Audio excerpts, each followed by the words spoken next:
আসসালামু আলাইকুম রহমতুল্লাহি ওয়া আশা করি সকলে ভালো আছেন। আমিও আলহামদুলিল্লাহ আপনাদের দোয়ায় এবং আল্লাহর রহমতে ভালো আছি।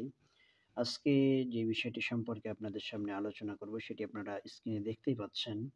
ভয়ভীতি নিবারণের তদবির। তার মানে ছোট বড় ছেলে মেয়ে, পুরুষ মহিলা সকলেই বিভিন্ন সময় বিভিন্নভাবে ভয় পেয়ে থাকে রাত্রিবেলায় অথবা কোনো কিছু দেখে যখন সে ভয় পায়, তাহলে তার জন্য তদবিরটা কিভাবে দিতে হবে সে সম্পর্কে আমি আপনাদের সামনে আলোচনা করব ইনশাআল্লাহ। তার আগে সকলের প্রতি ছোট্ট একটি রিকোয়েস্ট থাকবে, যারা চ্যানেলটিতে নতুন, চ্যানেলটি সাবস্ক্রাইব করেননি, দয়া করে প্লিজ চ্যানেলটিকে সাবস্ক্রাইব করে দেবেন, বেল আইকনটি বাজিয়ে ভিডিওটি যদি পছন্দ হয় লাইক দিয়ে শেয়ার করে দেবেন ইনশাআল্লাহ অন্যদের দেখার জন্য।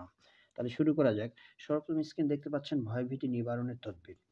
কেউ যদি ভয় পায় বা কোনো শিশু রোগাক্রান্ত হয় কিংবা স্বপ্নে কেঁদে ওঠে, তবে নিচের এই নকশা জাফরান দ্বারা লিখে কবজ বানায় গলায় বেঁধে দিবে এবং পানিতে ধুয়ে সে পানি পান করবে। আল্লাহর রহমতে আরোগ্য হয়ে যাবে ইনশাআল্লাহ।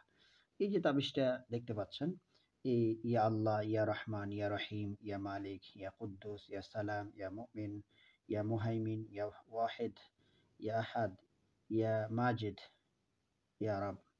এই যে তদবিরটা দেখলেন, এই তদবিরটা আপনি যখন লিখবেন, অবশ্যই আপনি পাক পবিত্র হয়ে জায়নামাজে বসে লেখার পূর্বে ১১ বার দরুদ শরীফ পাঠ করবেন। পাঠ করার পরে সুন্দরভাবে এই নকশাটি লিখে, লেখা যখন শেষ হয়ে যাবে, এরপরে আবার ১১ বার দরুদ শরীফ পাঠ করবেন। দরুদ শরীফ পাঠ করার পরে এটা সুন্দর করে সেই ছোট বাচ্চার গলায় অথবা যে ভয় পেয়েছে তার গলায় এটা বেঁধে দিতে হবে। সুন্দর করে লিখে ১ গ্লাস পানির মধ্যে ভিজিয়ে রেখে সেই পানিটা সেই ভয় ভীতিগ্রস্ত ব্যক্তি বা শিশুকে পান করাতে হবে। তাহলে ইনশাআল্লাহ সে যে ভয় পেয়েছে, এই ভয় তার মধ্য থেকে দূর হয়ে যাবে ইনশাআল্লাহ। তো এই ভিডিওটি ছোট্ট একটি ভিডিও।